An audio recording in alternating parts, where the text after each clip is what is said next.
Welcome to Noble Warrior. My name is CK Lin. Noble Warrior is where I interview multi-dimensional entrepreneurs about their spiritual disciplines. We deconstruct their mindset, mental models, and actionable tactics so you can take them and engineer your life with more impact and fulfillment. Of course, if you have any entrepreneur friends who could use more inspiration and actionable tactics and more permission to be who they are, please share this with them. They'll thank you for it. My next guest is Ava Pipitone. They are a general partner with Permanence Capital. They are the CEO of Suyana Technologies.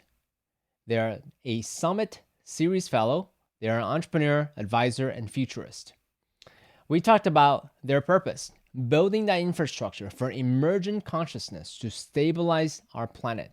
We talked about their mental models of honoring their purpose and making them fully ecstatic. We talked about the importance of having someone doing exactly what they want to do and doing it in such a way that feels resonant as a role model. The importance of having mentors to affirm their decisions and their path they're on. They're autodidactic, following their joy, finding their center, and finding out a way to stabilizing that is how she navigated the different transitions in her life. We talked about the importance of cultivating the feeling of ecstasis and how that sense of playful contribution is what most people yearn for, and how the heart is a quantum computer and the mind is a linear computer, and listening to the expansiveness of that heart allows for constructive decisions. We discussed the latest inner technologies that they found to productize our wetware and train our body to calibrate our nervous system for a healthy interaction with larger data sets. Lastly, we talked about their spiritual disciplines to induce neuroplasticity and within the right containers to heal trauma. Please enjoy my conversation with Ava Pipitone, the CEO of Suyana Technologies. Hi, CK. Thanks so much for having me on here. It's an honor to be in connection with you and with all the listeners here today. Thank you for the introduction. And the only thing I would add is I'm the possibility for grounded evolution. And I really am dedicating my life to building that infrastructure for emergent consciousness to stabilize on our planet. And, the conversation can go anywhere today. I want to create a context for, who I have been as a setting for who I'm being now. And you mentioned Summit, so that fellowship was in relation to the work I was doing with the first SaaS company that I co-founded called Host Home Inc. And it's a platform for public-private partnerships in affordable housing, right? So I like to say in a past life, I was a government technology startup entrepreneur. And looking forward today with you to breaking down the journey from that space to where we are today. Yeah, so I'm particularly excited to be speaking to you for a number of reasons, because you're a technologist, we can geek out on technology, but also on this podcast, let me just set the framework real quick. On this podcast, we talk about the hero's journey a lot. And specifically, we talk about the pivotal moments when they essentially, destroy their old identity and creating new ones. And then for a lot of entrepreneurs who's been on the show, we talked about, maybe a dissolution of their marriage, maybe a dissolution of their business, maybe a dissolution of, from entrepreneurship to a philanthropist, right? Different phase of life per se. I've never spoken to anyone who essentially shift their gender yet. So I'm very curious to know, not necessarily focus on that specific aspect of who you are, but really using that as a way to discuss like the journey of actually reinvent yourself, letting go of your identity to create new ones. So if you don't mind going back to your own hero's journey of how you experience this transition in gender and all these things, I think that would be really illustrative. Love it. Love it. So I like to say I've always been who I am, and it's just a process of shedding the layers, who I thought I was, and the masks that I was trying on for a time. So I've been on every continent on the planet except for Antarctica. And as I was traveling after undergrad, I had a beard on my face, and I found myself in Bombay, right? And there was this one specific time we're in an auto rick. It's a motorcycle with a bench on the back, and we're bouncing around to this intersection. And I'm there with my girlfriend at the time and couch surfing host, and this is like 2010, right? Maybe 2011. And we come to this intersection. There's just unpaved, so dirt, smoke, dust, at least 10 roads converging, chaos. And in the middle of all of this is a woman dressed in what seemed like ceremonial adornment, purple and blue, flowy clothes. And she locks eyes with me, and I'm in the back of this auto rick bouncing around. She locks eyes with me, and she walks to us. And as we're zooming along, she's walking towards us, and then we meet, and she puts her arm into our auto rick and grabs my arm, looks me right in the eyes, and says, "Hello, family." And then just like pulls her arm back and puts it over her heart. My couch surfing host was convinced that I had just been cursed. My girlfriend was just silent with what happened. And what I later learned is this woman was a hijra. Oh, what's that? Hijra. So it's a white person talking, but I go to the source for a better explanation. But from what I understand, they're cultural stewards of the Indian culture, especially Mumbai, and they were involved in rites of passage, so doulas at birth and death. They oversee marriages, and they come to your home to bless you for other life milestones. And they're born with like primary sex characteristics commensurate with male, right? But they live as women. And the process of that is diet-based and spiritual. So they become this honored role in society. But remember, my couch surfing host said you're going to be cursed, right? So you have to remember how the Indian culture interacted with globalization, and these culturally valued members of society became devalued. And what she was doing in the middle of that intersection was asking for money. So I create this story to say that was a time where I had a beard on my face. I was traveling the world. I was not yet an entrepreneur in my identity. I was just a seeker. And I encountered a part of myself in connection with this woman that I didn't even know was there. It wasn't until a year later that I sat down and said, hey, I have this dissonance with how I'm being, and I want to talk about it. And then I uncovered that my childhood was actually pretty different than other people's, although I had thought it was normal. And I began the journey. So I moved back to Baltimore City, and to be closer to biological family in case things went wrong when you're changing your endocrine system. And I started, getting to know myself, trying stuff.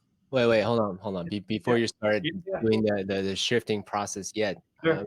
I'm sure it wasn't one day you wake up, all right, I'm gonna go through an endocrine system change, right? I'm sure it's a process in itself. So internally, especially, could you zoom in on sort of the decision process? And I want to again use this as a way for anyone who is going through their own identity change, whatever that may be, for them to kind of like, oh yeah, I'm feeling this way. I have these indicators and like da da da da. So if you don't mind, thank you. Yeah, when you try on clothes, do they fit, right? And if they don't fit, right away, right? Not just how it looks, but how it feels. And then is this actually functional, and what I'm here to do, is this serving that purpose or not? So when looking at my embodiment at the time, was this serving the purpose that I was here to do or not? Was this making me feel alive, ecstatic or not? And it turned out that I had tasted ecstasis, and it wasn't in the way I was aesthetically looking. You had tasted, I'm sorry, what was the word that you used? I use ecstasis, like really ecstatic and live. Like, hey, I love every bit about this. Okay, good. I tasted that in childhood, just in being included in spaces that were not gendered, being in connection with people who were women, and being in connection with people who were men, and being able to go between them. And when that wasn't a possibility for me anymore, I would experience like my body didn't like it. And when I looked in the mirror, my body didn't like it. And it was really, and we didn't talk about this too much yet, CK. This is kind of new content for us, and this is relatively like internal. But if you're looking at, say, like a chair in a hallway, and it looks like everybody says that's a chair at the end of the hallway, and you see like a pile of kind of sticks, not really looking like a chair. But if you take one step to the left, that forced perspective aligns, and it actually looks like a chair, and you see what everybody else has been seeing. But you're one step to the right, and you see like a stick 6 feet, a stick at 12 feet, another piece at 14 feet, and people are telling you it's a chair, but it really looks like chaos. I was living in that chaos, and when I first entertained the possibility that, well, maybe my embodiment is off, and maybe this affinity with any experience of transgender that I encountered in the culture was actually a possibility for me, and that I should consider. I felt, as I could see the chair, I felt that I was ecstatic. I felt that my body was, yes, internal knowing, Mm. expansiveness. And I said, well, can I stabilize that? Can I stabilize that? Well, in my society, right, I grew up in the United States, in Maryland, and there was no example of that stabilized and also contributing and productive. There was Jerry Springer, right? There was like Mrs. Doubtfire, I think it's called, Mrs. Doolittle. Whatever. There was some TV shows and some movies. Tootsie. There was some things that were just strange. It didn't resonate with me at all. But when I went to around the world, everywhere I went, not just India, I encountered examples of culturally revered instances of non-dualist embodiment, right? Non-reproductive bodies that were,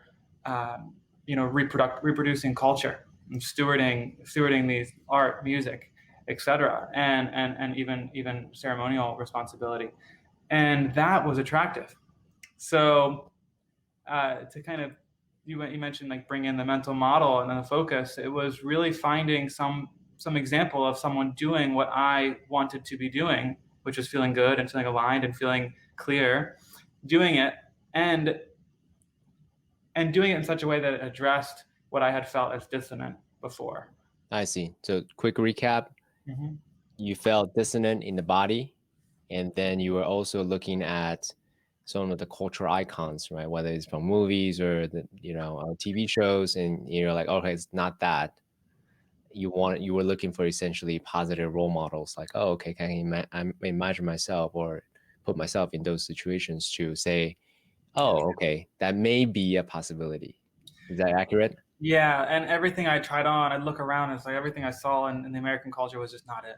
And when I went around the world, I saw these ancient examples that were it, that were they were doing something important. They were honored. It was an honor in your society, in your family, if you had a child that grew up to be this or that, right? And I can go around the world and give you examples of these types of non-gendered or third gender or really non-dualist type of embodiment that are celebrated, like the Mahu in Hawaii, like there in Indonesia there are 5 genders, right? And the arbiters, typically like judges and lawyers, have a really non-binary embodiment where Hmm. they do that to really live the role of being neutral Mm. and having the legal weight behind their decisions. Mm. So I saw all these exciting examples, and I said, why didn't I learn these in school? They would have alleviated this pressure that I had been repressing my whole life. And once I began to let that out and take baby steps towards trying on a new way, I went pretty far in, then I came back, right? I went pretty far into the feminine spectrum, and I was like a very different person for a couple of years, and then I came back into this non-binary space, and Mm. I feel like, oh wow, that's complete. I feel really clear here. I can talk about that process. Did you ever have? I mean, I would say that's pretty ballsy in terms of courageous, rather, Yeah. to like go into like, oh, I have an idea of who I am. It doesn't feel right, and let me just go into the feminine, like, Mhm. because most people want like a guide, a Sherpa, and a mentor to assure you, that the water is warm, it's safe, so on and so on, before jump right into the deep end. Mhm. So, did you Yeah, have? yeah, Did you seek him out or yeah, anything like that? yeah. So 100%. When I came to Baltimore, it was got here 2014, and I started the process of, hey, I'm gonna take a step towards who I'm I'm gonna take a step towards feeling good, right? I felt good once or twice while traveling because I noticed these examples. I'm gonna take a step towards feeling good. I'm gonna start changing the way I look. And in that process at that time, there were few examples um, of really economically contributing out queer people on the East Coast. I This have no idea what you just said. What does that Uh, mean? so the people that I encountered in that were on that path were in the survival economy, Hmm. and that means selling anything they could to live, right? Hmm. And that wasn't the example that I wanted to be with. Hmm. So I ended up joining a worker cooperative cafe and I became an owner. And very rapidly, I was an out trans person who looked kind of funny, but I was speaking on the microphone at events. I was interacting. We had a big cafe space called Red Emma's Worker Cooperative. It could seat 300 people. It had a free school, vegan menu, and I was reworking the front of house policies, and then I would work some shifts in the front of house. I was very visible, and I was transitioning in front of people and customers would come in every day. I would have no more facial hair, or I'd have longer hair, and then I would have different clothes. And people were saying, what's going on with your changes? And I would talk about it. Hmm. So I didn't have directly a role model right away, but in that position, I drew a lot of attention in city politics, and I drew a lot of attention from the trans folks who were what we call stealth. So the people you can't see, you can't tell, just look like any old man or woman out there. And there's a specific elder named Monica Yorkman who came to me and said, "Hey, Ava, you have a lot of potential. Let me take you under my wing." And she brought me into the world of Why? advocacy. Why the potential? Is it because your mastery in language, the way you look? I mean, why the potential? Every other trans person in Baltimore at the time was, as I mentioned, in the survival economy. And I was saying, no, I can be an autodidact. I can figure this out. I can do this. At the time, I would talking to people at the register at these events about how to access, uh, you know, access medical care before we had policies that affirmed it. So I was saying, what hormonal ratios could do this to your secondary sex characteristics, like what diet could optimize this for sleep, like how you could maximize IGF-1 to promote secondary sex characteristic development, and how you could use fatty A acids to reallocate fat storage on your body. You're How a you could use biohacker for Yes. Yeah. Yeah. So I was like biohacking myself, and I was just nerding out about it, autodidact, and I like shared that, and she just came and she's like, Ava, you're really smart. You have access to more information than I did when I was doing this because she's 65 at the time, and I want you to have a microphone in front of you so the young trans people can have someone to look up to, and so you can help the doctors in this space learn what it's like to figure it out on your own, and then give them a little bit of lived experience to kind of guide the policy that they're deciding that they have no lived experience in relation to. So I became this kind of consultant for hospital, like for the LGBTQ medical center, and then I was the assistant to the executive director, and then became the executive director of the Baltimore Transgender Alliance, all in about a year's time. Because of my autodidactic, following of my joy, finding my center, and finding out a way to stabilize that feeling of alignment as Yeah. much as possible. I appreciate sharing that. That's extraordinary to what most people would do, because most people want that. Is it safe? It is. Let me be a little bit more public. Is it safe? It is. Let me be more public. So on, so on. Right? If you think about anything, podcasting, entrepreneurship, transitioning your gender, it's all kind of like that, right? But you just said no. I'm gonna be public. Boom, right there. That's like, how did you overcome the internal resistance of being public? I like this question.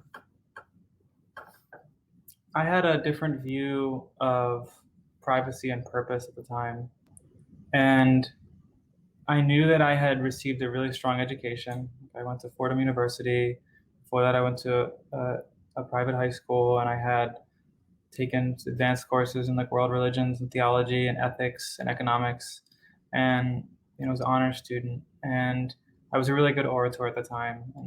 And it's different forums and mediums that we use for speaking these days, but I really enjoyed cultivating the energy of a group, and creating some directionality around that. I feel like spoken word is a vehicle for healing, um, and I just enjoyed it. So why to be so public? Because no one else was being public, and this was happening, right? This was happening, and I knew, and this was a little bit of my own content at the time. It's now been verified by people like Professor Keith Fogg Davis and Beyond Trans Does Gender Matter, and there's other resources I could do to echo this. But there is a point in cultural maturity when a nation or a culture, let's start there, when a culture stabilizes beyond needing to quantify reproductive capacity, and they say, okay, we have enough units of labor, we have enough units of innovation, and we don't need to continually quantify that. So they expand pairings beyond economics. So that's when homosexuality becomes accepted. That's when gender expands beyond binary. And we had like that was happening in the United States, right? That was happening in 2014 in the United States, and I knew it. Some of the other thought leaders in the space knew it, and our coffee house and bookstore was on the kind of book release tour for a lot of the emergent public intellectuals in the kind of radical space, the uncensored space. So we had folks coming in and talking, and I was often leading the panels and engaging the content. So I was right at the forefront of this theory, and I was walking the walk that I was talking. Yeah. Was it accidental that you happened to be in the nexus of this wave that was coming, or is it more by design? Like, hey, I'm gonna put myself in a forum, on a platform where I get to interact with thought leaders of my interests, so on and so on. Good question. So it was as by design as it could be. However, I didn't know the scale and the reach of that space when I first joined. I knew the space was aligned. It was a space where I could learn about kind of the DIY, the autodidactic, the underground of really like biohacking, of consensus decision making, of distributed ledger technology, of AI ethics. I was just fascinated by all the topics that are being discussed in this info shop space. And I said, "Hey, Like the whole info shop? What's yeah, that? What's it's that? a type of independent bookstore that has uncensored information, so raw ideas, and they support independently published content. And they're a bit of a relic of the days before blogs, but that was the spot you went to get caffeine and critical ideas. Oh, And like the whole idea of salons. yeah, Yeah, yeah. exactly. It was a constant salon, right? And I knew this was the place to be. It just felt like the place to be. So by going into it, I just knew I wanted to be in that world. I didn't know that Red Emma's Worker Cooperative was, a 14-year-old institution that was like the premier info shop on the East Coast. And, let me just like kind of qualify this and say, hey, I went into that world and learned a lot about how to criticize and how to deconstruct systems, and by looking at the data points of where they on the ground affect people. And at the time, I was using empathy as my compass. So I could see harm and I would move towards harm, understand it, and then go to systems designers and people closer to levers of change and speak the possibility of a new type of design that includes these new data. Right. Right? Back up to sentence. You will see harm, and then you will use empathy.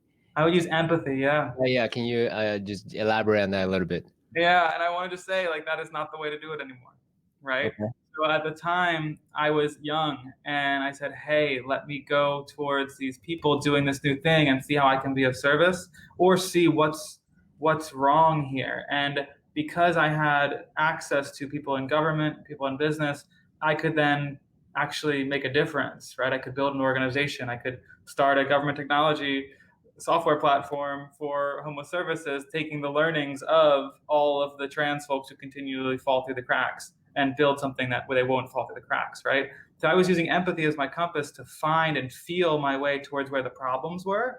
But what I learned was I was getting hurt too, right? I was jumping in the Hudson River after these people, and I was drowning too. So it was maybe 2018 and 2017 when I said, Back in the old days. yeah, I had some kind of maxed out on my empathy and realized that I wasn't helping. I was actually just being a bystander to an enabler of some of the harm that was being caused through the containers that we have before us. And I started saying, what I can do is heal myself. What I can do is remember that feeling of ecstasis that catalyzed my transition. Remember, my gut was on fire with electricity and said, hey, I should do this. What if I go back to cultivating that?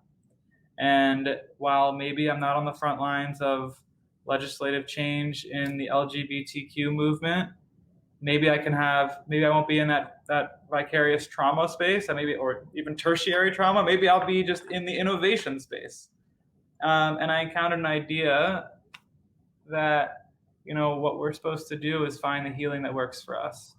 And when we do that, we take that healing and we rediscover our play. And when we rediscover play, people come around because all we want to do is play with one another, right? And connect. And when we're playing and connecting, at that point, we can take that playfulness and create a contribution. And what the world needs is more people with that playful, joyous contribution, because that's where your genius is, right? And when I found that idea, I realized that what I love to do, that electric gut feeling I had at the beginning of my transition, also occurs when I am dancing, when I am working with inner technology like meditation and plant medicine, and when I'm building new designs, new businesses, new products, and really being of service and creating value. And that brought me into a new chapter where I was no longer the activist, I was the builder. Yeah.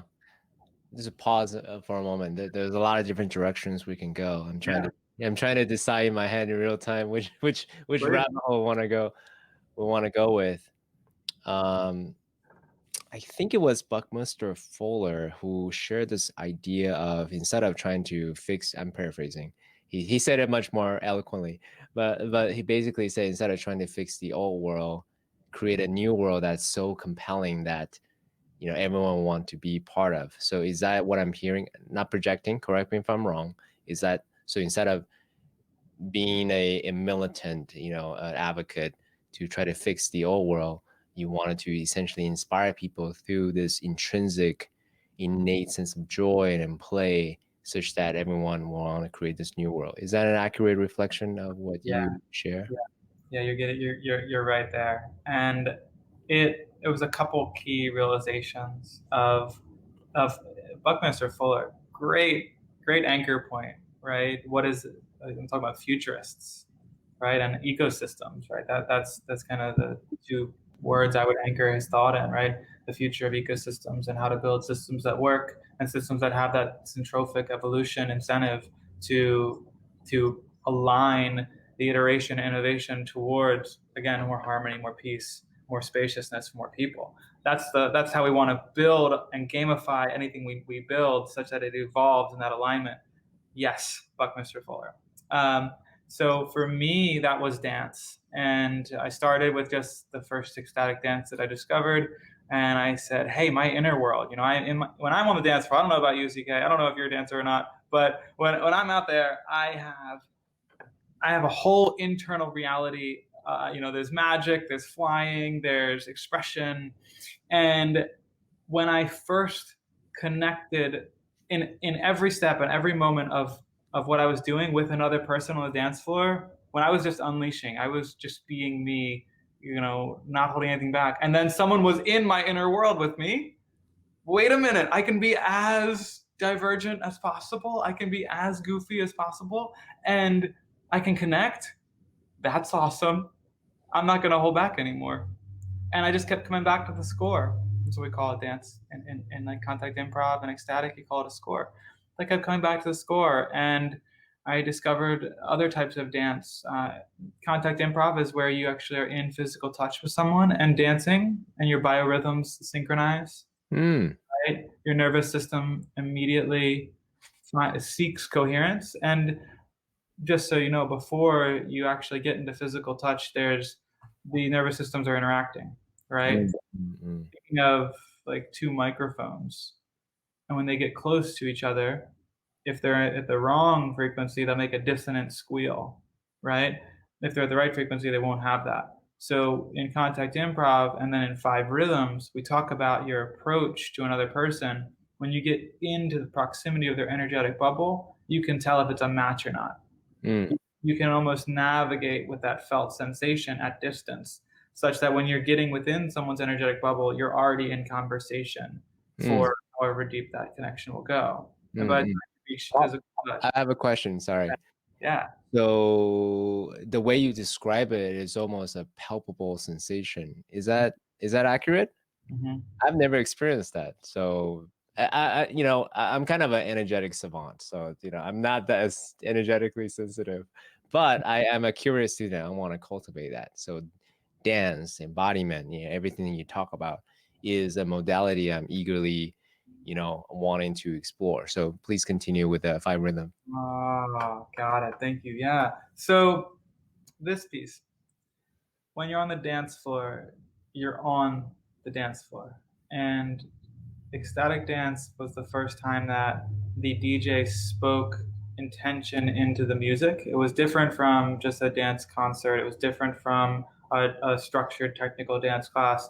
They were actually speaking into the space, connect with the ground, connect with your breath, right? And I took that and I did that and I went deeper and I realized that others were doing the same. So what the sensation is like it's as close to that inner. I used the gut earlier, but it's a somatic intelligence and it's a state of coherence. And I would say your EEGs stabilize with the group. And we know from research that when your EEGs stabilize with the group, your nervous system relaxes and calibrates to the group, and you're more successful. You're more collaborative. And when the DJ is driving the bus via the set and the score, they can actually pull us into that collaboration really well, right? So the sensation, it's like a knowing, and I think it's a little synesthetic. It's between our typically five segmented senses, and it's more of an emergent sensation from all of them happening in coherence. Mm, And I want to speak to the waves of five rhythm. So in there was a later discovery, and that was really the best medicine because it's an explicitly sober space, and it's a explicitly mindful space. And they say that the body in motion can process anything, right? It's a meditative space. mm, So when you're in the waves, the five waves, they'll go from melodic to staccato to deep bass to flutter to flow. And whatever it is that's going on in your inner world goes through all of those transformations as well. mm, So, what happens inside of me is my spine opens up. Typically have alignment and adjustments physically, like my lower back will adjust, my neck will adjust, my knee will adjust. And when that happens, you feel blood flow in areas that it wasn't before. And your bioelectric field has more coherence than before. So you're more sensate and connected with self in a room full of X amount of people who are doing the same. mm, mm, mm, mm.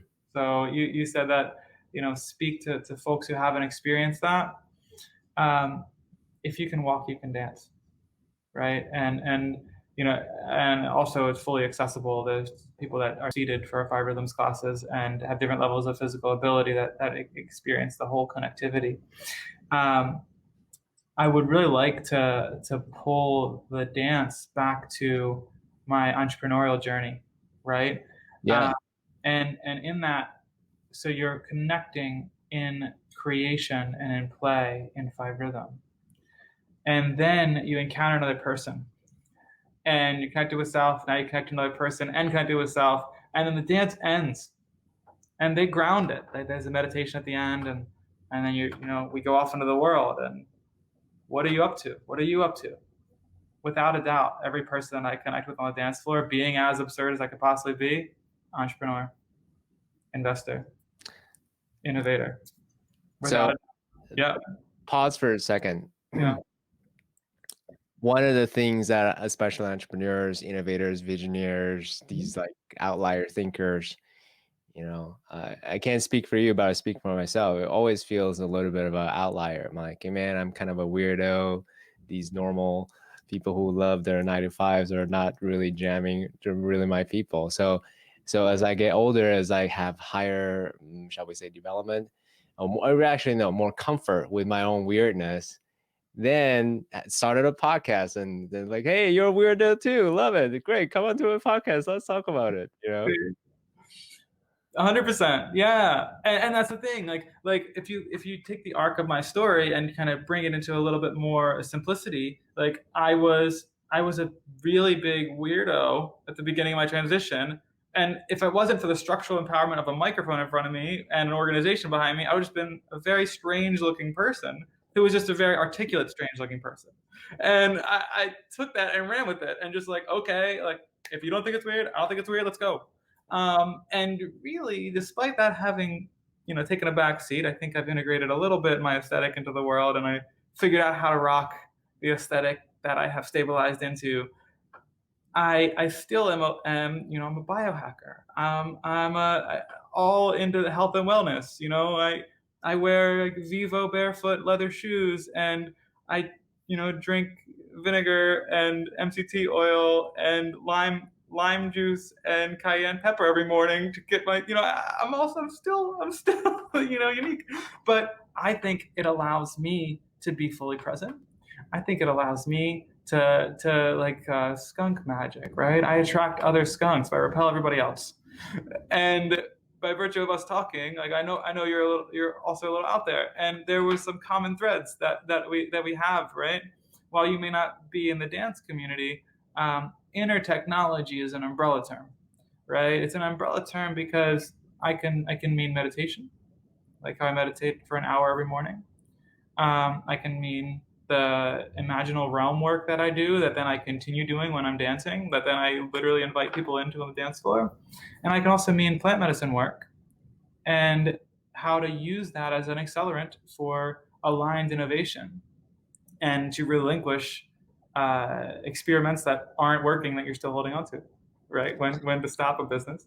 Okay, perfect. Yeah. Great. Before we going down the rabbit hole of specific Uh-huh. modalities and everything, let's actually talk to those who are not, who is questioning like why does this embodiment coherence, this brain heart coherence matter, and how is it relevant to their experience of being in the body, how pleasant it is to be in the body, and or their functional performance in life, and so on and so on. So if you can speak a little bit more about why they should even care about this coherence that we've been talking about.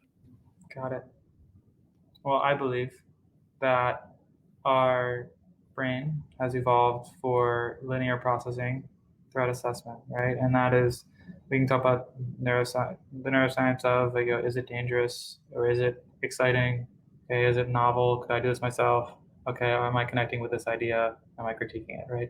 And you have to satisfy that whole hierarchy before you actually engage somebody, neurologically, even to be interested in your venture, be interested in your project. You have to, the flow of pitch is designed intentionally to satisfy the neurological assessment that we all have evolved to do. But that's a linear process.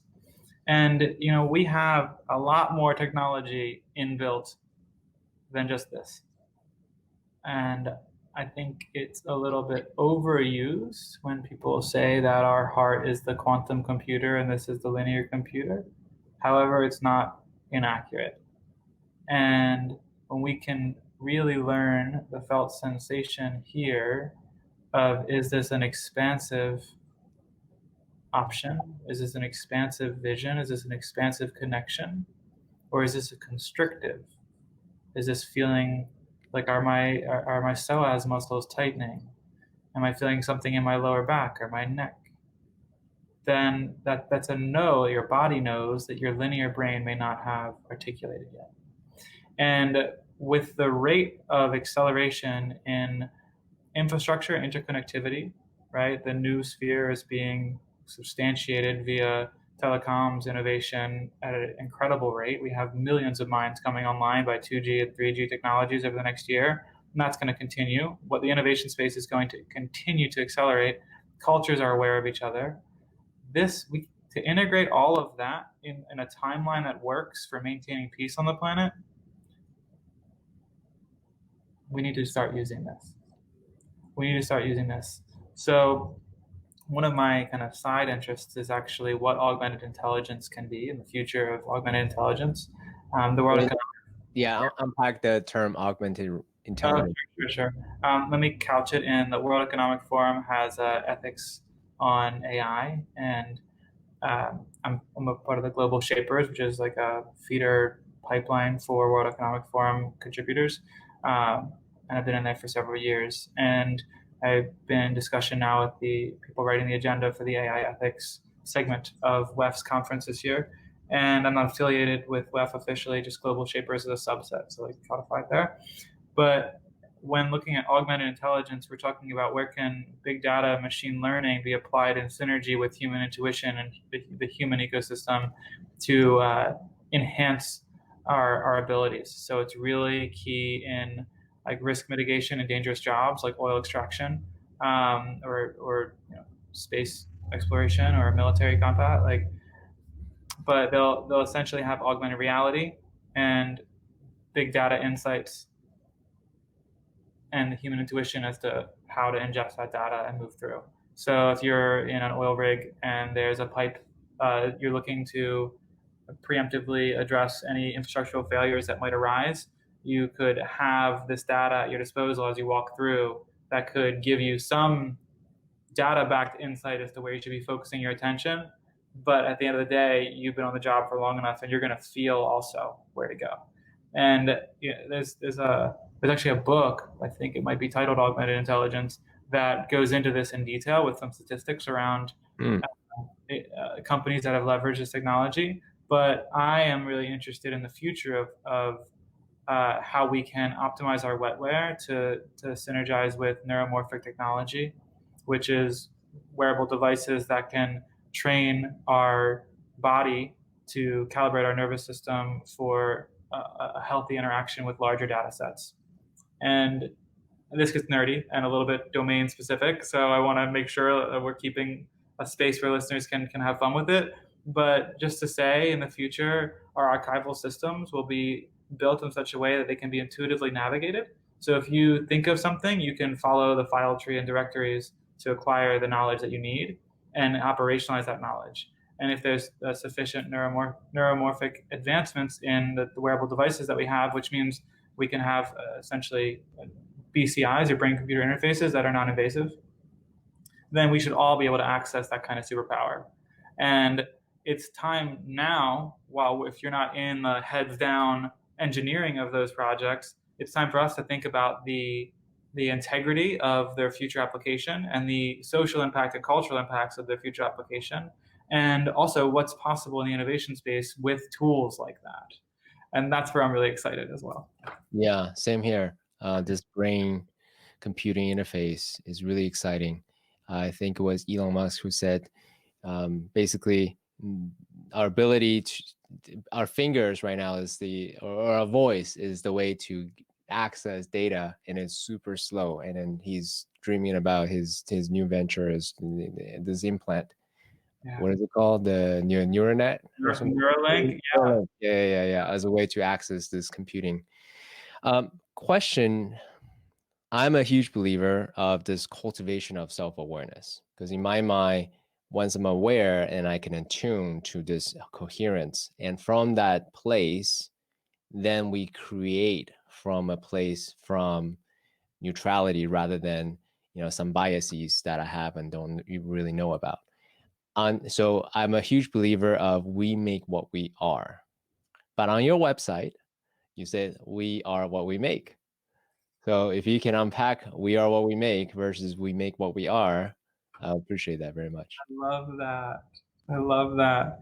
So I believe I built everything that I am right now, and I've built my body, I've built my identity, and I've built my companies, and I've built my connections, networks, friends, family. And that creates a feedback loop such that they're all enrolled, right? They're all enrolled in the highest vision that I have for myself, and I'm enrolled in the highest vision they have for themselves. And that's the feedback loop we've established, right? So everyone I'm in connection with only sees what's best, and we gamify that. And it's impossible to get me to believe that I am, like, when I'm in a negative space or I'm in a downward spiral of any kind, they won't let me. They can verify and bring me back into integrity with who I've been being, right? And they won't let me go down because we're all connected and we have integrity there. So I literally am who I say I am in relation to everybody that I'm in connection with.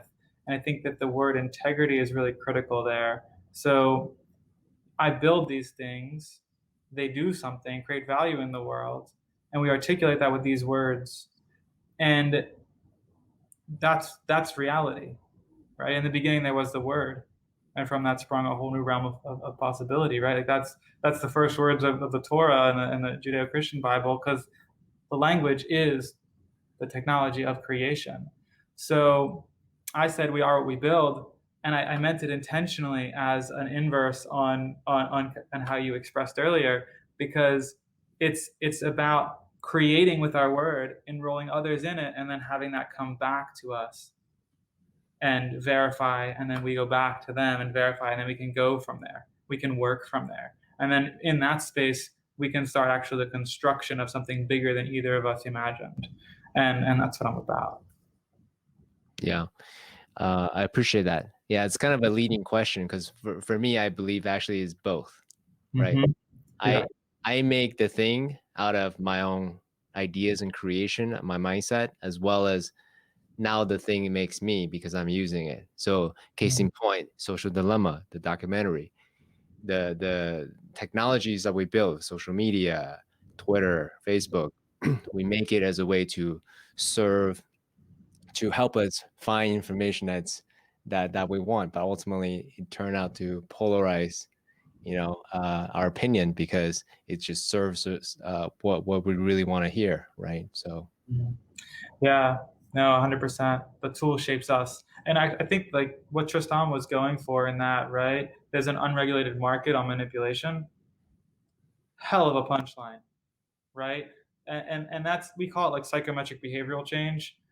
Sure. And it's performance based pay on psychometric behavioral change. That's disturbing. That's but what he's saying, he seems like you say, he's drawing attention to the fact that our tools shape us. So if we are going to use neuromorphic hardware, if we're going to use new systems for housing, right? There's going to be some AI recommending who should live with whom.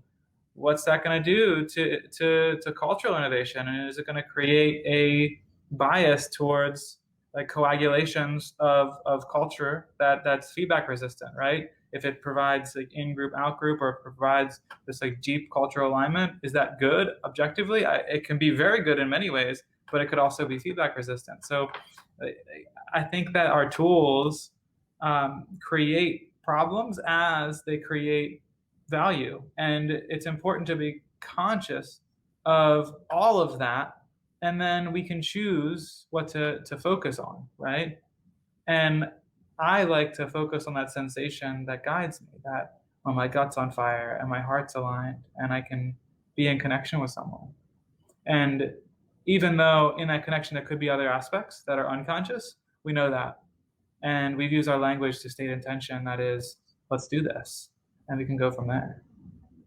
okay, so let me recap what you're saying. So out of all the possibilities of any kind of problems that you can solve, from the most global to to national to community to familial to self, you come back to this sensation of, am I expanded, contracted versus am I inflamed or whatever, that subjective experience as the atomic unit of what guides your choice of projects to work on. Is that an accurate reflection? Yeah.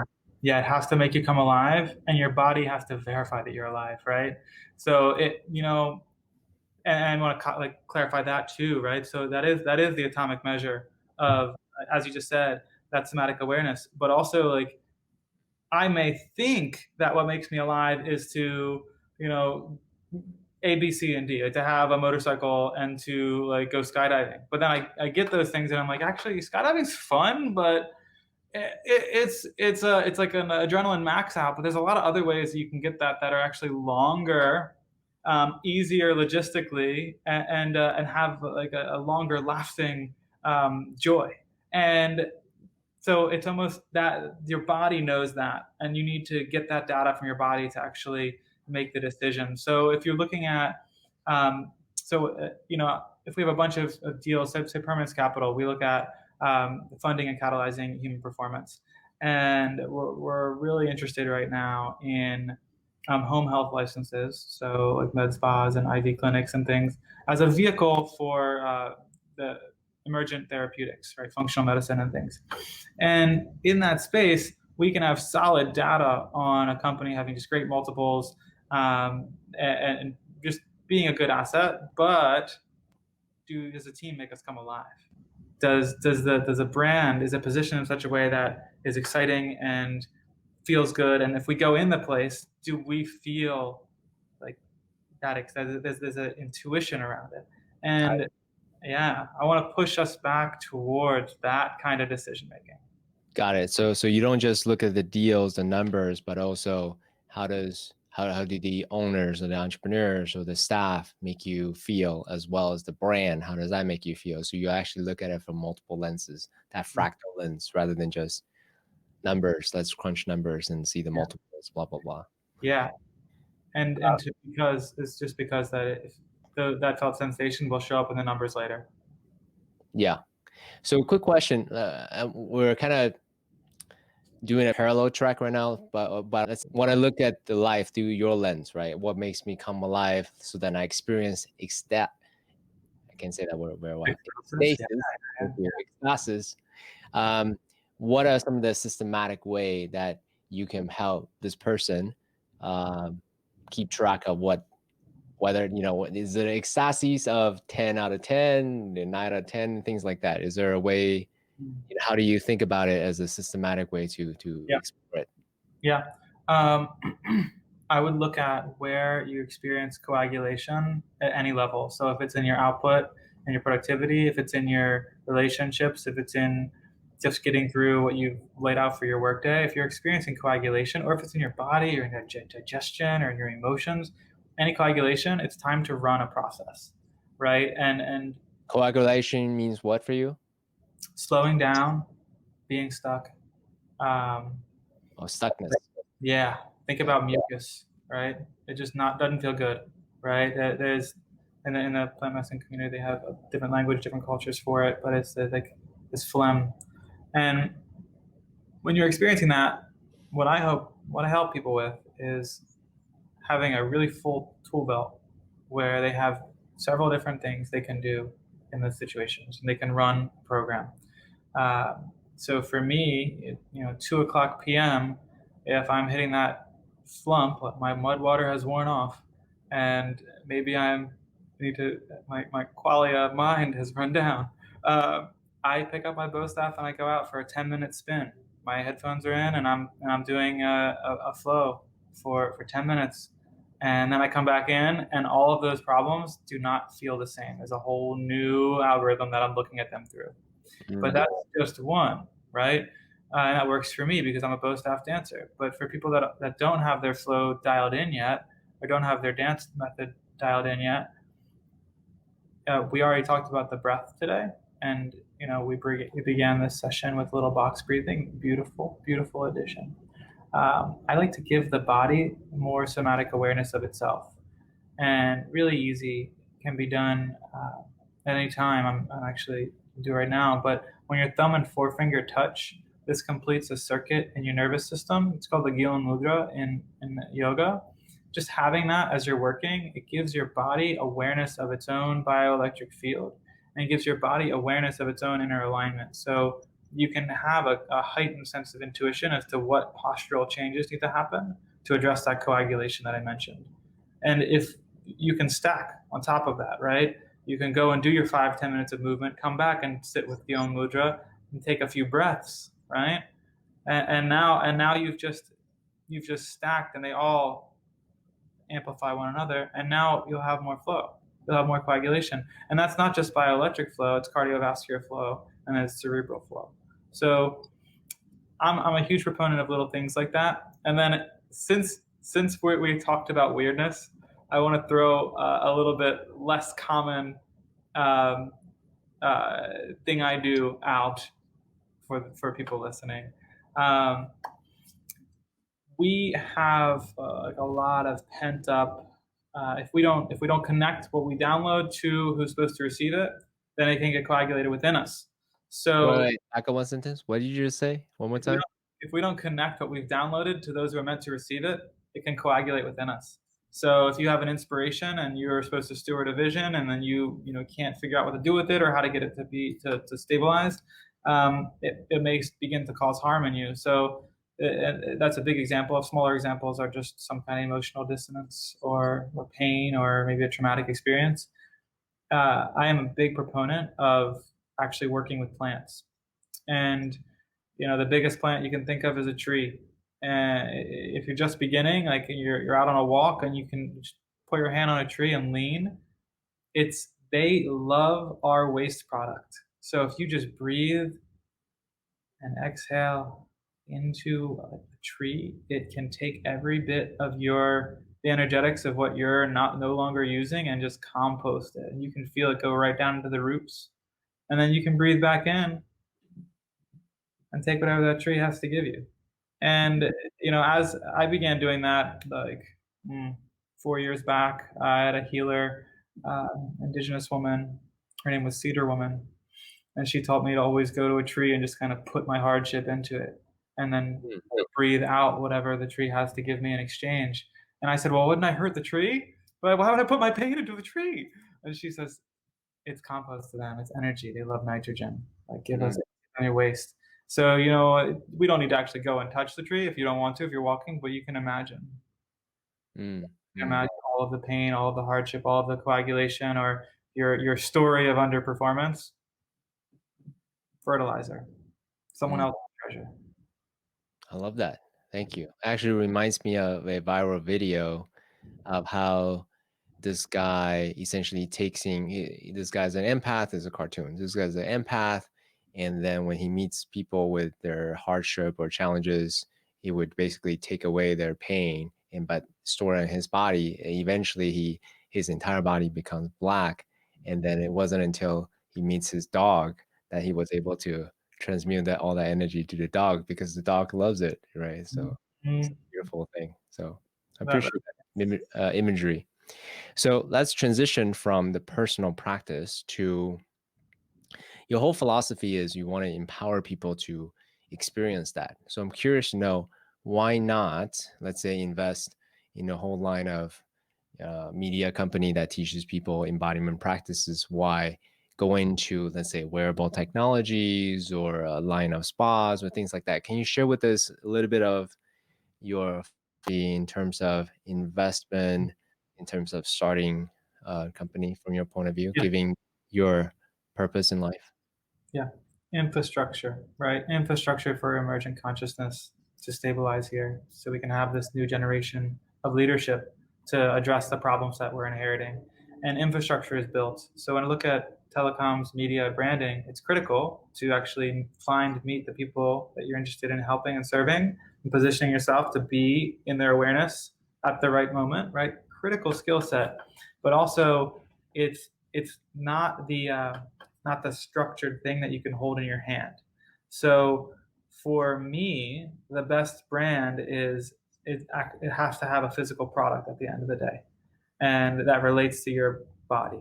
So biohacking and health optimization is just direct correlate to my domain expertise, and I believe the future of wellness is individualized, right? And we can talk about companies in that space that I'm really excited about. But when I want to focus first on the wearables. So one of the reasons for, I believe, for cultural dissonance, and there's a backlit screen in between people, right? There's a backlit screen that's not really organically occurring. That Right. is, There's something there I forgot yeah, to ask. If you yeah, don't mind, back up a few sentences. You sure, sure. said you said it has to have a product for you to be interested in. Can you explain why? Tactile intelligence. Again, aligning with the somatic psychic awareness, and having a sensory experience in relation to a product. It becomes too cerebral if you're consistently existing in a digital environment. And if our identity is completely anchored in a digital avatar, or a or affiliation with a digital brand and media, and you're never on the creative side. If you're in film production, like creative side, there's a lot of physicality in that. But if you're just on the consuming side, it can become very cerebral, intellectual, and that, I believe, our future is in the body, and I believe our future is offline and in real life. And we are optimizing our devices to assist a more fulfilling and nutritious offline in-person experience. So I hope I've kind of addressed why I believe that there has to be some kind of touch. So so Yeah, just so that I want to make sure oh, I yeah, let's go. understand you 100%. Okay. Yeah. So something like a headspace or calm isn't sufficient because it's imaginative versus in the body versus something like a vibratory device or something that you can hold that Mhm. actually had that positive feedback loop. Is that an accurate Yeah. reflection of what you're trying to say? So I won't say they're insufficient. I'll say there Okay. are many pathways to healing, and you have to find one that works for you. And if a service is only available through a digital portal, it's really easy to turn off the portal. And the portal is actually causing harm. So maybe that portal isn't the right delivery mechanism for that healing and that medicine. So I do like auditory delivery. So I'm really excited about what Clubhouse has to offer us. I'm really excited about spatial audio, like high fidelity, Peter Diamandis is working on. And there's several other examples of spatial audio that I believe have a huge future in harmony with XR and AR. However, I think the screen is a dematerializing feature of our life, and within the next 5 years, we're going to have considerably less backlit screens in our lives, and our phones are going to dematerialize and coagulate really around the ear, the wrist, and the eyewear. And I actually have been speaking with Qualcomm, their wearables portfolio, so getting some actually in industry arguments for why that will be, and why the investment innovation pipelines in organizations such as that have consolidated in those three form factors. Um, it goes back to my reasoning. We share the same reasoning, right? There are different pathways to healing. We have overinvested in this portal, the screen, and the backlit screen specifically, and there's blue water in the device based Oh, uh, I see. connection, right? So it's I believe it's honestly a more embodied and holistic way of delivering healing, whatever your offering is, but also it's a less crowded space, that the innovation potential has barely been tapped, and those folks that are seeking to build the infrastructure for more innovation have an opportunity to do so. So the form factor that's really exciting in that space: wrist, legacy jewelry, retrofit, embedding smart technology, rings, building platforms for, yeah, I have the Aura ring as well. Changed my life. Thank you, Harpreet. Thank you, Aura. Um, but rings, providing a essentially a plug and play, or some kit that provides a platform for less technical entrepreneurs to build in the space without having to architect their supply chain and the microcircuitry and the sensors and encoders and whatnot. There's a huge barrier to entry into the space, and there's a lot of capital looking to be in that space. So I'm really excited by it, and we already nerded out on the kind of the futurist neurological applications, but just right now, there's a lot of room in the bioindicator and biofeedback space for people to get more in touch with their bodies. via wearables. There's a lot of room for us to facilitate connection without a screen. And I'm really excited by those spaces. Yeah, why don't we talk about some of the interesting technologies or movements or sort of, in the horizon type Yeah, things that you've noticed? Because, not all of us are well versed, being exposed to different deals or companies or pay attention to this space. So sure. for, like, what have you seen that really excites you? Yeah, sure. Um, so from the research space is a company called MAAIND, Mind, right? Um, MAAIND, and they're doing that neuromorphic brain-computer interface research, and they're doing group flow, group coherence, and EEG. They have this headset that Emotive they work with. It's another company, but Emotive makes it, and the Mind uses gathers metadata on everything from school kids reaching neurological coherence to like competitive sports players to military, and what the measurements of EEG synchrony actually tell you about the outcomes and success of those participants. And it's in short, it's they're measuring when someone can, for lack of I'm trying to layman's terms, when someone can phase lock with the group, they have better outcomes, and and we can measure it. So that's one really exciting company. Another space. I mean, we all love Aura. In the medical tech space, there are some folks working on like EpiWatch. They're working on seizure prediction with Apple smartwatch and Johns Hopkins. Yeah, EpiWatch. That's really exciting. Why not have huge social impact? Um, I mean, can I be biased and talk about our stuff? Go for it.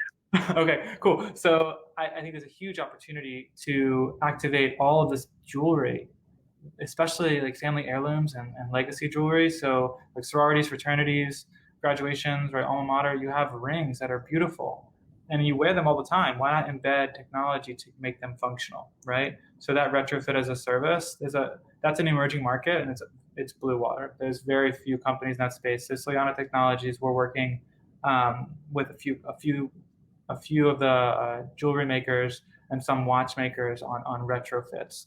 And that's like, I know people that have inherited a $20,000 beautiful Rolex watch, right? And they wear their Apple Watch every day.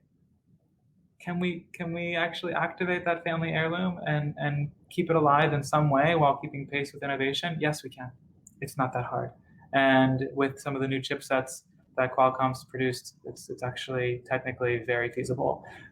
Really excited about that. And I want to go into a bioindicator that's untouched after that. Go ahead. Yeah. Okay. Cool. So a lot of wearables address skin conductivity, heart rate variability, um, these biometrics, steps, sleep, and it's critical that we monitor those. But what isn't being touched is there's this biometric characteristics of when someone is ungrounded. Mm. Are And they mentally ungrounded or physically ungrounded? I would say they're interrelated. But if you remember back in the day, fidget spinners, people were Mhm. experiencing that thing. That is it's called hyperarousal, and the time it takes you to stop fidgeting to return to homeostasis matters. And correlating that back to the stimulus, time of day, and other factors can unlock like very very important data about how you're being in relation to your own ability to ground. So uh, essentially, fidgeting or repetitive muscle movement is it's not talked about, and I believe it's not talked about for social reasons because people don't like to be perceptible in their fidgeting because it's typically an indicator of dysregulation. Um, but we challenge that, and actually looking at from the research in neurodivergent spaces, we'll see folks with incredibly high sensitivity, like Asperger or autism. They have a higher information richness, and they use repetitive muscle movement to integrate all that inflow of data, sensory data. And repetitive muscle movement activates the somatic system and helps them learn faster because they're experiencing more. And in our day and age, we're experiencing so much through technology. so much information at our fingertips, and then media is just it's rapid fire content. So people develop these repetitive muscle movement twitches and whatnot. Why not take that and train people to make them imperceptible? And we can accomplish that. We can track people's repetitive muscle movements and then create a culture around integrating that, and also speak to the benefits of engaging more somatic processes in your integration. So your repetitive muscle movement isn't just a fidget or a twitch or something dysregulated. It's actually your way of accelerating learning. Mm. It's actually your way of activating your like, quantum database of That's movement. interesting. Okay. Let me make sure I understand what you're saying. Yeah, yeah, yeah, So let's say I fidget, I twist, I do my whatever thing that I do out of nervous habits. What you're saying is instead of trying to basically quote unquote fix it or hide it, right? You actually turn it around and use this motion as a way to help integrate, help get into the body more in a more conscious way. Is that accurate of what you're trying to say? yeah, Oh, yeah. okay. Yeah, and it's a way of, so when you have more somatic activation around learning, you learn more, right? If you could be listening to an audiobook and dancing, you would take in more information, right? Because you're anchoring all of these neurological processes related to movement to the data input. Mm, So yeah, so it's the same as like listening to a song when you're studying, and then playing that song later, you'll remember all the. It's because there are emotional tags to all the memories in your storage. mm, So yeah, so and I want to speak a little bit to uh, young people with incredibly high IQs often develop fidget, right? So children, and I know this from a mentor that I met in the intentional community space named Michael Rios, and he worked with child psychologists for incredibly high IQ young people. And this was back in the 80s before stimming and fidgeting was as well researched. And he said the ones that were the most successful, that grow up to be the huge contributors that we have in the world, they made their stimming imperceptible. So they did like the Gyan Mudra, and that was a complete exploration of one fingerprint against the other. And that satisfied all of the somatic awareness and then became imperceptible, right? Or they brought it into the breath being the fidget, mm, actually mm. experiencing the infinitely higher and higher resolution awareness of the breath that we can access as we engage it. It almost reminds me of transcendental meditation, right? Basically, the whole idea of transcendental meditation for I know you're probably aware of it, but for anyone who isn't Yeah. aware of it, is the whole idea is you're giving a mantra, and so whenever your mind goes to la la land, you basically use that mantra to come back to your meditation. So it's a good way to essentially keep your busy mind focusing on a particular thing while you can actually do the work. So similarly, with what you're trying to do, whether it's the mudra holding or the fidget thing or whatever, as a Mhm. way to productively ground and anchor the body towards a particular type of integration. Is that roughly the idea? Yeah, no, you're right on. You're right on. Hmm. And I want this is there's an opportunity, the springboard into this thread was around why wearables, when we have so many SaaS platforms that are infinitely scalable. And I believe that engaging the body in the process just exponentially increases someone's with like the stickiness of that practice. So I don't need, if I have the benefits of the somatic awareness, and I'm getting to the breath, or I'm getting to a yogic posture, and say I'm dysregulating again, and I'm going back. Well, I have a ring on my finger, and that ring measures my fidgeting, that can tell me. And if I'm fidgeting too much, it can send an alert to my phone that reminds me of the yogic process and the breath process, and in transcendental meditation even, right? It reminds me of the SaaS platform that facilitates meditation. But the physicality is just a deeper companion in that process that holds us accountable. And it's like I said in the beginning, training wheels. Yeah. During my PhD days, so my whole background is the systems design for continuous measurement of what's happening in the body, so on and so on. So really appreciate sort of your lens and looking at the world. The one thing that I dismissed when I was younger was the whole idea of vibration. Just like it can't be that simple. How does vibration help train a surgeon to operate a laparoscopic surgery? Like how is that training it? But the more I realize, more I understand. Actually, you know, ultimately it's about that positive feedback loop. So if you're doing something right, it vibrates, or if you're making a mistake, it vibrates. Then through the body, it learns very quickly. So I appreciate this conversation. Hmm. Yeah, no, thank you. And I actually, I didn't know you had that much domain expertise in the space. So yeah, we want to train each other because like, there's so much more we're capable of. And the overarching thesis is actually building that infrastructure for this emergent consciousness, and that requires us to really master using this vehicle that we were born through. So let's segue out of the geeky technology futurist talk for a moment. I want to talk about um geek out on some esoteric things. Okay. Sure. Yes. So let's talk about consciousness for a bit. In my mind, why I'm particularly excited and nerdy about consciousness, because to me, it is the source of my misery as well as the source of my bliss, right? Consciousness, if I understand how to master this, the mind, then I can help navigate my own subjective experience. So I'm curious to know, and also as an innovator, if the more I can let go of my biases, my illusions, my cognitive construct that I made up myself, then the more objective I can be to create something that'll be of service. We are what we make what we are, right? So I want to make sure that whatever I make comes from that pure, as pure of a space as possible. So I'm Mm. curious, why are you interested in consciousness, and how does it serve you as a creator, as an innovator, as an investor? Sure. Love this. So for me, I believe that consciousness is existent, and our five senses are almost a funnel or a filter that creates the experience of our identity and our ego, and that's actually it's able to be malleable, right? We can change that. We can let go of pieces. We can restructure it.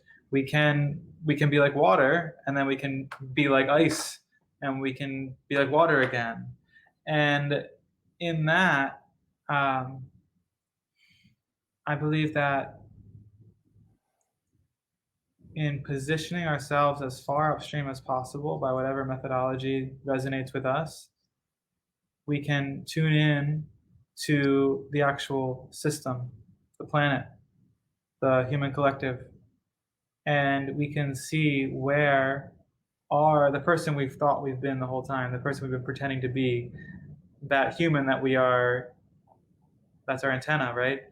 We can look at that and we can look at the whole system and where there is need and discern where we can allocate our resources to maximize assets and minimize waste. And then when we lose intensity or come back down into 3D consciousness, here and now, chronological existence, we can maintain that point of kairos, that point of timelessness where we had systemic perspective, and we can continually use that as a compass. So to concrete that a little bit, Suyana Technologies was founded at there was an indigenous medicine ceremony, and we were invited through the Native American Church to sit with the Hikole elders. And we didn't know we were going to found a business at the time, but we sat with them, and I had this vision of a day without screens and jewelry that was we were all magical elves with jewelry on that was enabling us to communicate with one another and be as effective as we are with the typical user interface of today. But we were doing it in motion and joy, light and beautiful. And then I connected with two other people, Valeria Fuentes and Isabel, and they had the same exact vision in that ceremony. We had all taken the same upstream perspective on consciousness, realized our humans and what our humans were good at and what we could do in connection, and saw that vision of a future. And then when we came back, we said, hey, this is what needs to happen. So yeah, I think it's about engaging a new perspective and seeing where need is and seeing who you are and how you can be of service. Mm. Yeah, one of my dreams. I earlier when I first got acquainted with plant medicine is every entrepreneur should do plant medicine, because it does unleash new ideas as well as old wounds and all these things, right? So we can actually step into new identities. Mm-hmm. But then I have matured since then and actually thought, okay, plant medicine isn't for everyone. Meet them where they're at. If they want to choose this path, fantastic, great. There's a lot of value there, but if they're not ready, then don't force it on them. So, but nonetheless, I still love the whole idea of having a founding team do plant medicine together, because you get to the truth really fast, so whether there's alignment or misalignment really, really fast, and then that brings stuff that you can talk about and work through. So from my perspective, that's a great accelerator Mm. to synergy. Curious to know if you agree, disagree with me at all. I'm right there with you. It's not for everybody. A key piece in, I do a lot of work now integrating people who are entrepreneurs who have started that path and have somehow concluded that the right action is to disintegrate and go directly back to nature. And I'm like, well, we have a PhD in this and this, and let's take some of this new ecstasis and connection and oneness and integrate it into the asset that is you. And let's be in the game together with all this new awareness. So I agree with you, it's not for everybody, and I agree with you that some people who go into it end up disintegrating, and there's now a service to be offered in that space. But for those who are feeling called to it, and we can point to why, right? People being unchurched, people having a lack of global mythology to match globalization on the planet. So there's actually some real space where ceremonial right relation to these master plants has emerged in the culture as a tool, and people are finding pathways to position it as something that could help them, and that's very aware of that. So with that awareness, what responsibility do we have? Well, to be of service. If someone's going to start studying a subject that we've been studying for some time, let's study together. I do also agree that a founding team working in this way, uh, you strip naked, right? You remember the name you had before your parents were born, and you remember we're a family, and what do we have? We have this planet supporting us, and is what we're doing in relation with all that we say we are and our values. And you cannot lie in those spaces. So I believe as well, like you have to slow down to go fast. And in these settings, maybe it's different for everybody, but I experience a deep slowing down and a simultaneous shedding. That's a very fast process. So that experience of slowing down to go fast happens, and it happens intensely, and it happens in a chronologically dense timeline. So that feels perfectly aligned with the entrepreneurial path. Last piece is that entrepreneurship itself is a ceremony. Yep. Entrepreneurship itself is a spiritual path. Yep. And if you want to use tools to echo that message, great. But you're in the ceremony already, whether or not you use them, right? And I think that piece about building something and offering it to the world is a rite of passage, is a part of spiritual development, is a part of emotional maturity, and the lessons that are around that are also part of that. Yeah. And I have actually recently gone through a startup implosion, Mm. and I want to get into the details of it, but having gone through that experience, I'm super grateful for everything. So there's no resentment, no negative emotions about whatever happened. But nonetheless, what I realized is, had I gone through, let's say, a ceremony together, Mm. all that stuff would have surfaced a lot sooner. Hence why I'm even more bullish about the idea of having, do ceremonies together as a founding team. I don't know if you ever done that with your founders, that people that you work with, but that's something that I always fantasize about. That's interesting. That's interesting. So first, I hear you, and I trust that you have the skills to navigate the implosion well, and recognize the infinite game and finding that alignment. And the alignment may not be walking in close proximity, but being aware of each other in far proximity, right? And that determination of how much space is right per relationship is part of the infinite game. So I trust that you're going to have success in the future with these folks. Um, with with uh, with me and any implosions via plant medicine introduction into the space, there was let's say 2017 when we first started the pilots for what would grow into a SaaS company in affordable housing for host home. That was I started working with plants around that time to engage some of the trauma and depression that I was experiencing in my life. Having just lost, when I first came out as trans, there was a group of maybe 4 trans folks that I was hanging out with, and they were all in the survival economy. And I was, working at a cafe and then becoming an owner of a cafe. So I was on a different trajectory. Those 4 aren't alive anymore, right? Mm. And yeah, and some of those deaths are tragic, right? There's a lot. Um, the details of which, you could see them on the news, right? There's a lot of murder, Mm. and that's common in the community. But I started using plants to I'd read that you can treat depression with this, and then when I found ceremonial plant medicine, I realized you can actually induce neuroplasticity and within the right container heal trauma. So I started that path, and my co-founder at the time did not go on that path. And what I began to notice was his charging towards pain and charging towards trauma to be the hero. And I had begun a different directionality towards returning to center and cleaning my house such that I could be of service in helping others clean their house. So the theory of change shifted and the dissonance happened.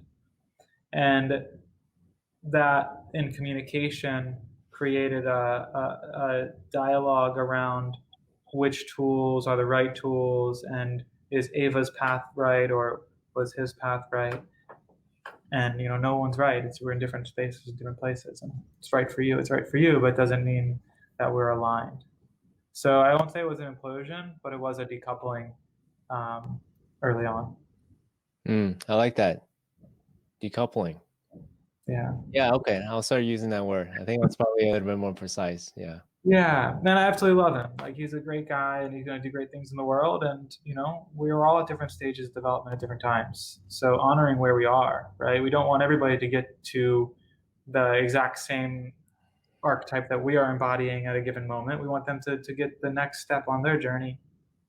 Yeah, and I'm asking these questions not necessarily for my sake or your sake. I'm really using our experiences as a teaching tool for those that are on this path to find their own harmony from within, as well as the harmony from within their founding team, as well as their desire to make an impact in the world, right? So these are just data points for them to, yeah, this is what worked for us, this is what isn't. But one of the things that I do hear in your sharing the story is that harmonious piece, right? Ultimately, is that being in harmony at home, in the body, as well as being in harmony with your co-founder. And if not, it's okay to uncouple.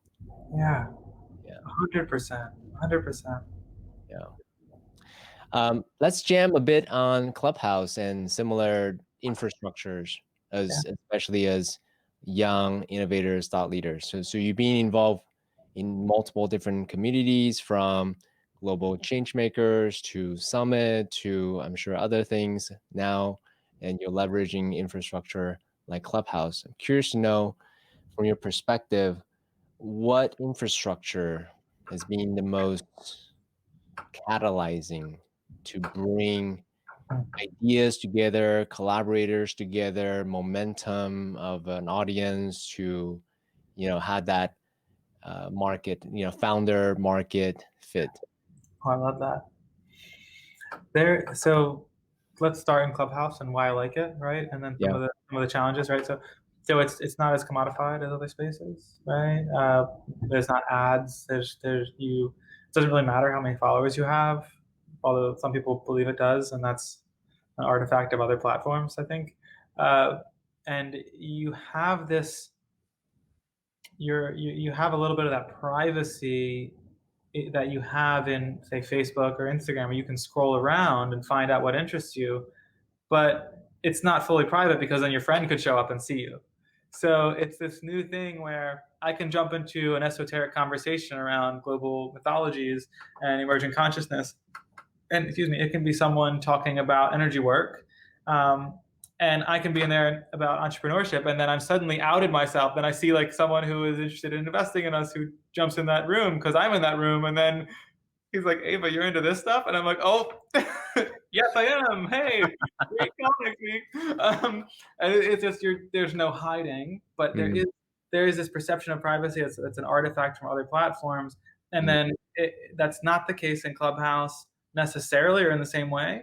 So it attracts people to each other more rapidly because people are I can fake interest to something if I'm just reading about it or if I'm just liking on Facebook or curating my feed on another platform. But I can't fake interest as easily if I'm going to listen and participate in a conversation. mm, Right? mm, I'll mm, immediately get repelled from that conversation if I begin sharing in a room that I'm not supposed to be in. So mm, mm, Clubhouse, yeah, it engages a lot of that embodied technology of coherence by and repelling people who are trying to fake being part of a space. And mm, right, so that it shows you who you really are and who you really vibe with because we can hear it.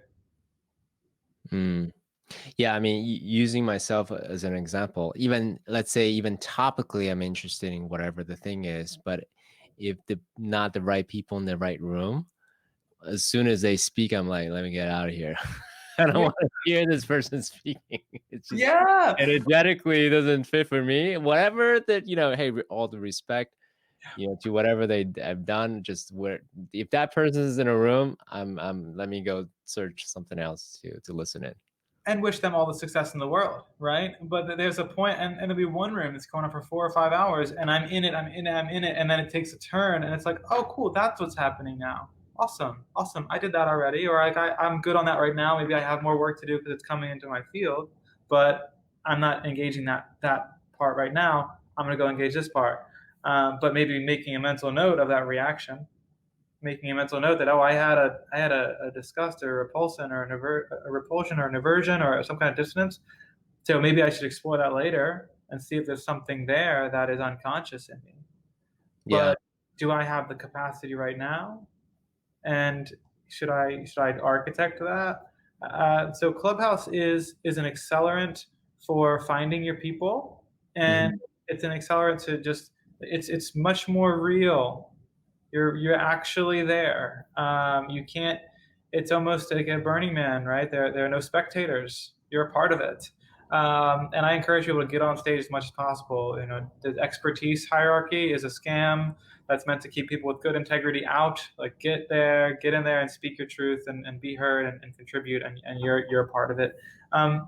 That this isn't the only platform though, and I want to speak hesitantly a little bit to what is possible with virtual reality as a platform right now as well, and what I think the future is in extended reality. Sound? Can I go there for a little bit? Right? Go for it. Go Yeah, for it. yeah. So we have the capacity to connect across space while anchoring in time, and video chat accomplishes a lot of that. But the experience of virtual reality allows you to play with embodiment, play with expression, right, in a new way, and it allows for collaboration. So in really exciting ways. So in architecture, oh And, yeah, and when you say collaboration, can you unpack that? What yeah. it is for you? So in architecture, they you can make scaled mock-ups, and then you can have your client, you can drop your client into it, and they can walk around in this giant building that hasn't been built yet, and they can see it at full size, and you're in this, you can move stuff around while they're in the building. So there's immense feedback, shortening of feedback in that. And we've been in that space for a couple of years.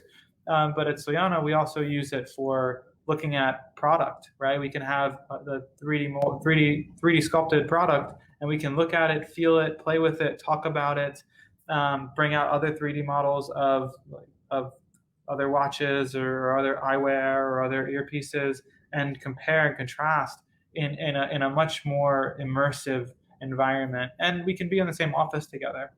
So spatial is the app I'm referring to, but we can be in the same office as our designer, even though he's in the UK, and then other partners in the UAE, and I'm over in Baltimore on the East Coast of the United States, and we can all be in the same office talking. That's huge, right? And we can go to the movies together, and we can go to the big screen. That's huge. Now, is it healthy, right? Is a backlit screen strapped to your face the way we want to go? Not so sure. Not so sure. Play with fire. Don't get burned. Regulate your screen time. But but it's something new, and it's helping us navigate our new normal. So Yeah. I'm excited by the platforms. Yeah, but human beings were attracted to shiny objects. So if you tell your kid, "Hey, don't play video game. You're only limited to." So I'll share this publicly. My mom used to limit my video game playing time to like half an hour. So I was like, "Okay, mom, no problem, half an hour." And then at like 3 in the morning, I will like wake up to go to to like play video game in front of TV for hours and on. And then I always have to like watch, see if there's mom's in the back like at 4 in the morning. Anyways, my point being, human beings in general, Yeah. yeah, they want to do what they want to do. So so yeah. I hear you. I hear you. I'm curious what games you played when you were younger. I was into Halo a lot, and I think it informed my interest in wearable technologies and augmented reality. But Okay, so bring back out, because I wanted to make your experience a teaching tool for others going through this as well, right? So bring it back to, you are an ideas person. That's obvious. You're an entrepreneur. You're thinking about systematic change and innovation and so forth. You're a big thinker. That's very obvious. So, and then you are involved with a lot of different communities, from Summit to Global Changers to Economic Forum, these type of platforms. And then now you're involved with Clubhouse. So for someone else who is navigating this whole